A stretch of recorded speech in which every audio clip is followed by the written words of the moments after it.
Part 1. Without, the night was cold and wet, but in the small parlor of Laburnum Villa the blinds were drawn and the fire burned brightly. Father and son were at chess, the former, who possessed ideas about the game involving radical chances, putting his king into such sharp and unnecessary perils that it even provoked comment from the white-haired old lady knitting placidly by the fire. "Hark at the wind," said Mr. White, who, having seen a fatal mistake after it was too late, was amiably desirous of preventing his son from seeing it. "I'm listening," said the latter, grimly surveying the board as he stretched out his hand. "Check." "I should hardly think that he's come tonight," said his father, with his hand poised over the board. "Mate," replied the son. "That's the worst of living so far out," bawled Mr. White with sudden and unlooked-for violence. "Of all the beastly, slushy, out-of-the-way places to live in, this is the worst. Path's a bog and the road's a torrent. I don't know what people are thinking about. I suppose because only 2 houses in the road are let, they think it doesn't matter." "Never mind, dear," said his wife soothingly. "Perhaps you'll win the next one." Mr. White looked up sharply, just in time to intercept a knowing glance between mother and son. The words died away on his lips, and he hid a guilty grin in his thin gray beard. "There he is," said Herbert White as the gate banged to loudly and heavy footsteps came toward the door. The old man rose with hospitable haste and opening the door was heard condoling with the new arrival. The new arrival also condoled with himself so that Mrs. White said "Tut, tut," and coughed gently as her husband entered the room, followed by a tall, burly man, beady of eye and rubicund of visage. "Sergeant Major Morris," he said, introducing him.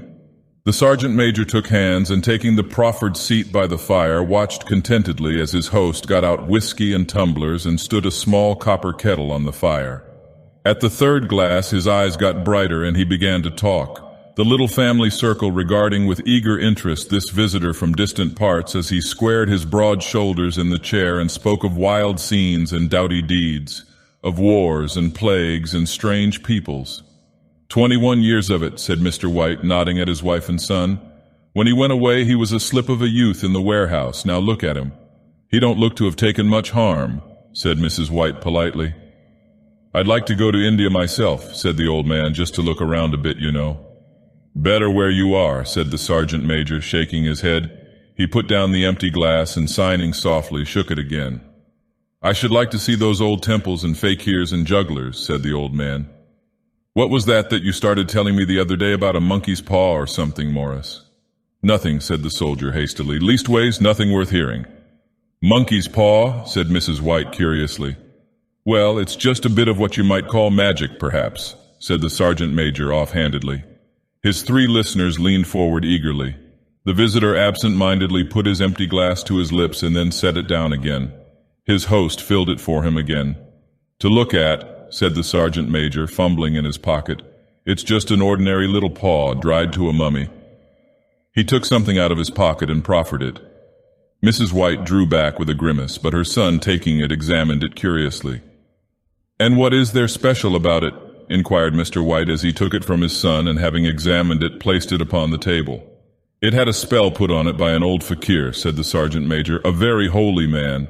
He wanted to show that fate ruled people's lives and that those who interfered with it did so to their sorrow. He put a spell on it so that 3 separate men could each have 3 wishes from it. His manners were so impressive that his hearers were conscious that their light laughter had jarred somewhat. "Well, why don't you have 3, sir?" said Herbert White cleverly. The soldier regarded him the way that middle age is wont to regard presumptuous youth. "I have," he said quietly, and his blotchy face whitened. "And did you really have the 3 wishes granted?" asked Mrs. White. "I did," said the sergeant major, and his glass tapped against his strong teeth. "And has anybody else wished?" persisted the old lady. "The first man had his 3 wishes, yes," was the reply. "I don't know what the first 2 were, but the 3rd was for death. That's how I got the paw." His tones were so grave that a hush fell upon the group. "If you've had your 3 wishes, it's no good to you now then, Morris," said the old man at last. "What do you keep it for?" The soldier shook his head. "Fancy, I suppose," he said slowly. "I did have some idea of selling it, but I don't think I will. It has caused me enough mischief already. Besides, people won't buy. They think it's a fairy tale, some of them. and those who do think anything of it want to try it first and pay me afterward." "If you could have another 3 wishes," said the old man, eyeing him keenly, "would you have them?" "I don't know," said the other. "I don't know." He took the paw and, dangling it between his forefinger and thumb, suddenly threw it upon the fire. White, with a slight cry, stooped down and snatched it off. "Better let it burn," said the soldier solemnly. "If you don't want it, Morris," said the other, "give it to me." "I won't," said his friend doggedly. "I threw it on the fire. If you keep it, don't blame me for what happens. Pitch it on the fire like a sensible man." The other shook his head and examined his possession closely. "How do you do it?" he inquired. "Hold it up in your right hand and wish aloud," said the sergeant major. "But I warn you of the consequences." "Sounds like the Arabian Nights," said Mrs. White as she rose and began to set the supper. "Don't you think you might wish for 4 pairs of hands for me?" Her husband drew the talisman from his pocket, and all 3 burst into laughter as the sergeant major, with a look of alarm on his face, caught him by the arm. "If you must wish," he said gruffly, "wish for something sensible." Mr. White dropped it back in his pocket and, placing chairs, motioned his friend to the table. In the business of supper, the talisman was partly forgotten, and afterward the 3 sat listening in an enthralled fashion to a second installment of the soldier's adventures in India. "If the tale about the monkey's paw is not more truthful than those he has been telling us," said Herbert as the door closed behind their guest just in time to catch the last train, "we shan't make much out of it." "Did you give anything for it, father?" inquired Mrs. White, regarding her husband closely. "A trifle," said he, coloring slightly. "He didn't want it, but I made him take it, and he pressed me again to throw it away." "Likely," said Herbert with pretended horror. "Why, we're going to be rich and famous and happy. Wish to be an emperor, father, to begin with, then you can't be henpecked." He darted around the table, pursued by the maligned Mrs. White, armed with an antimacassar. Mr. White took the paw from his pocket and eyed it dubiously. "I don't know what to wish for, and that's a fact," he said slowly. "It seems to me I've got all I want." "If you only cleared the house, you'd be quite happy, wouldn't you?" said Herbert with his hand on his shoulder. "Well, wish for 200 pounds then, that'll just do it." His father, smiling shamefacedly at his own credulity, held up the talisman as his son, with a solemn face somewhat marred by a wink at his mother, sat down and struck a few impressive chords. "I wish for 200 pounds, said the old man distinctly. A fine crash from the piano greeted his words, interrupted by a shuddering cry from the old man. His wife and son ran toward him. "It moved," he cried, with a glance of disgust at the object as it lay on the floor. "As I wished, it twisted in my hand like a snake." "Well, I don't see the money," said his son as he picked it up and placed it on the table. "And I bet I never shall." "It must have been your fancy, father," said his wife, regarding him anxiously. He shook his head. "Never mind, though. There's no harm done, but it gave me a shock all the same." They sat down by the fire again while the 2 men finished their pipes. Outside, the wind was higher than ever, and the old man started nervously at the sound of a door banging upstairs. A silence unusual and depressing settled on all 3, which lasted until the old couple rose to retire for the rest of the night. "I expect you'll find the cash tied up in a big bag in the middle of your bed," said Herbert as he bade them good night, "and something horrible squatting on top of your wardrobe watching you as you pocket your ill-gotten gains." He sat alone in the darkness, gazing at the dying fire and seeing faces in it. The last was so horrible and so simian that he gazed at it in amazement. It got so vivid that with a little uneasy laugh he felt on the table for a glass containing a little water to throw over it. His hand grasped the monkey's paw, and with a little shiver he wiped his hand on his coat and went up to bed. In the brightness of the wintry sun next morning, as it streamed over the breakfast table, he laughed at his fears. There was an air of prosaic wholesomeness about the room which it had lacked on the previous night, and the dirty, shriveled little paw was pitched on the sideboard with a carelessness which betokened no great belief in its virtues. "I suppose all old soldiers are the same," said Mrs. White. "The idea of our listening to such nonsense.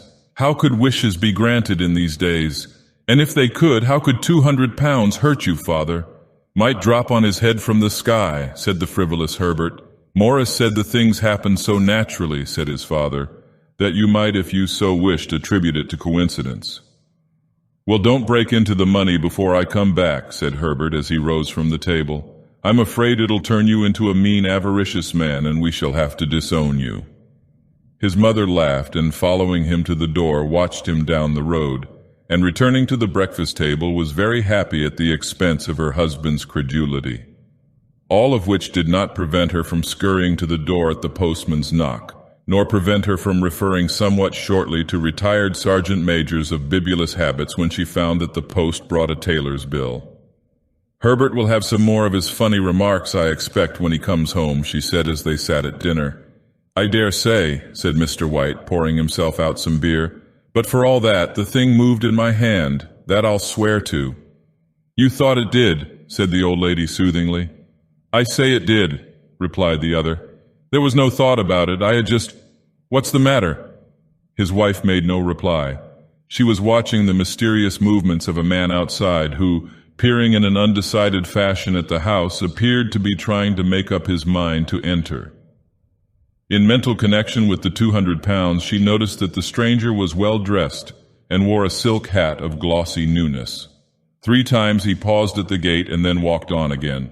The 4th time he stood with his hand upon it, and then with sudden resolution flung it open and walked up the path.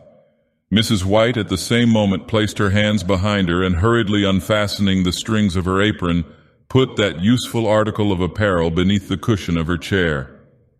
She brought the stranger, who seemed ill at ease, into the room.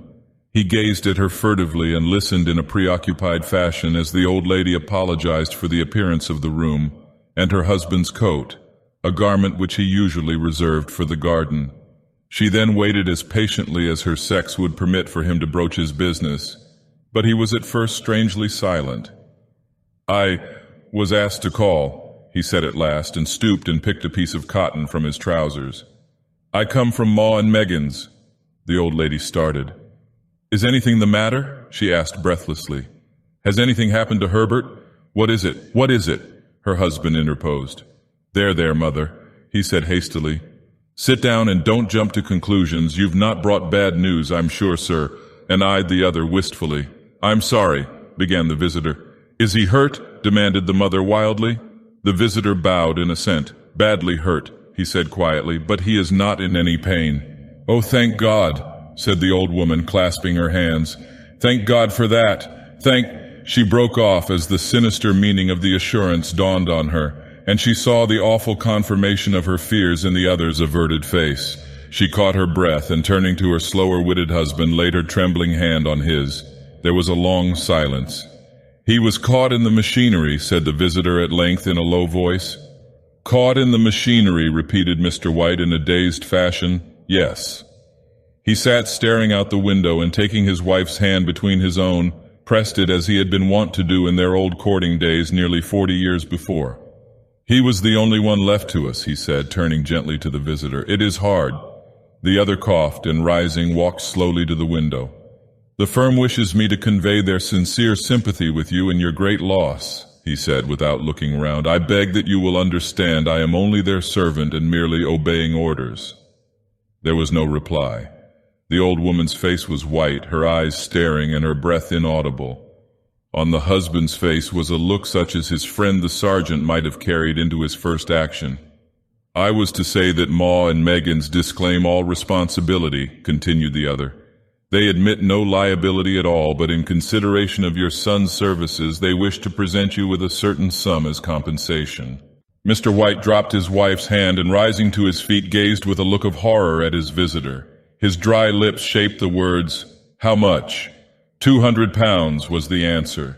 Unconscious of his wife's shriek, the old man smiled faintly, put out his hands like a sightless man, and dropped a senseless heap to the floor. In the huge new cemetery, some 2 miles distant, the old people buried their dead and came back to the house steeped in shadows and silence. It was all over so quickly that at first they could hardly realize it, and remained in a state of expectation as though of something else to happen, something else which was to lighten this load, too heavy for old hearts to bear. But the days passed, and expectations gave way to resignation, the hopeless resignation of the old, sometimes miscalled apathy. Sometimes they hardly exchanged a word, for now they had nothing to talk about, and their days were long to weariness. It was about a week after that the old man, waking suddenly in the night, stretched out his hand and found himself alone. The room was in darkness, and the sound of subdued weeping came from the window. He raised himself in bed and listened. "Come back," he said tenderly. "You will be cold." "It is colder for my son," said the old woman, and wept afresh. The sounds of her sobs died away on his ears. The bed was warm and his eyes heavy with sleep. He dozed fitfully and then slept until a sudden wild cry from his wife awoke him with a start. "The paw!" she cried wildly. "The monkey's paw!" He started up in alarm. "Where? Where is it? What's the matter?" She came stumbling across the room toward him. "I want it," she said quietly. "You've not destroyed it?" "It's in the parlor on the bracket," he replied, marveling. "Why?" She cried and laughed together, and bending over, kissed his cheek. "I only just thought of it," she said hysterically. "Why didn't I think of it before? Why didn't you think of it?" "Think of what?" he questioned. "The other 2 wishes," she replied rapidly. "We've only had one." "Was not that enough?" he demanded fiercely. "No," she cried triumphantly. "We'll have one more. Go down and get it quickly and wish our boy alive again." The man sat in bed and flung the bedclothes from his quaking limbs. "Good God, you are mad," he cried aghast. "Get it," she panted. "Get it quickly and wish, oh my boy, my boy." Her husband struck a match and lit the candle. "Get back to bed," he said unsteadily. "You don't know what you are saying." "We had the first wish granted," said the old woman feverishly. "Why not the second?" "A coincidence," stammered the old man. "Go get it and wish," cried his wife, quivering with excitement. The old man turned and regarded her, and his voice shook. "He has been dead 10 days, and besides, I would not tell you else, but I could only recognize him by his clothing. If he was too terrible for you to see then, how now?" "Bring him back," cried the old woman, and dragged him towards the door. "Do you think I fear the child I have nursed?" He went down in the darkness and felt his way to the parlor and then to the mantelpiece. The talisman was in its place, and a horrible fear that the unspoken wish might bring his mutilated son before him ere he could escape from the room seized up on him, and he caught his breath as he found that he had lost the direction of the door. His brow cold with sweat, he felt his way round the table, and groped along the wall until he found himself in the small passage with the unwholesome thing in his hand. Even his wife's face seemed changed as he entered the room. It was white and expectant, and to his fears seemed to have an unnatural look upon it. He was afraid of her. "Wish!" she cried in a strong voice. "It is foolish and wicked," he faltered. "Wish!" repeated his wife. He raised his hand. "I wish my son alive again." The talisman fell to the floor, and he regarded it fearfully. Then he sank trembling into a chair as the old woman with burning eyes walked to the window and raised the blind. He sat until he was chilled with the cold, glancing occasionally at the figure of the old woman peering through the window. The candle end, which had burned below the rim of the china candlestick, was throwing pulsating shadows on the ceiling and walls, until with a flicker larger than the rest, it expired. The old man, with an unspeakable sense of relief at the failure of the talisman, crept back to his bed, and a minute afterward the old woman came silently and apathetically beside him. Neither spoke, but sat silently listening to the ticking of the clock. A stair creaked, and a squeaky mouse scurried noisily through the wall. The darkness was oppressive, and after lying for some time screwing up his courage, he took the box of matches, and striking one, went downstairs for a candle. At the foot of the stairs the match went out, and he paused to strike another, and at the same moment a knock came so quiet and stealthy as to be scarcely audible, sounded on the front door. "A rat," said the old man in shaking tones. "A rat! It passed me on the stairs." His wife sat up in bed listening. A loud knock resounded through the house. "It's Herbert!" She ran to the door, but her husband was before her and, catching her by the arm, held her tightly. "What are you going to do?" he whispered hoarsely. "It's my boy, it's Herbert!" she cried, struggling mechanically. "I forgot it was 2 miles away. What are you holding me for? Let go, I must open the door." "For God's sake, don't let it in," cried the old man, trembling. "You're afraid of your own son," she cried, struggling. "Let me go. I'm coming, Herbert, I'm coming." There was another knock and another. The old woman with a sudden wrench broke free and ran from the room. Her husband followed to the landing and called after her appealingly as she hurried downstairs. He heard the chain rattle back and the bolt drawn slowly and stiffly from the socket. Then the old woman's voice, strained and panting. "The bolt!" she cried loudly. "Come down, I can't reach it." But her husband was on his hands and knees, groping wildly on the floor in search of the paw. If only he could find it before the thing outside got in. A perfect fusillade of knocks reverberated through the house, and he heard the scraping of a chair as his wife put it down in the passage against the door. He heard the creaking of the bolt as it came slowly back, and at the same moment he found the monkey's paw and frantically breathed his third and last wish. The knocking ceased suddenly, although the echoes of it were still in the house. He heard the chair drawn back and the door opened.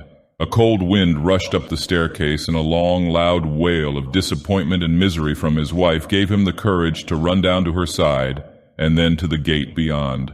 The street lamp flickering opposite shone on a quiet and deserted road.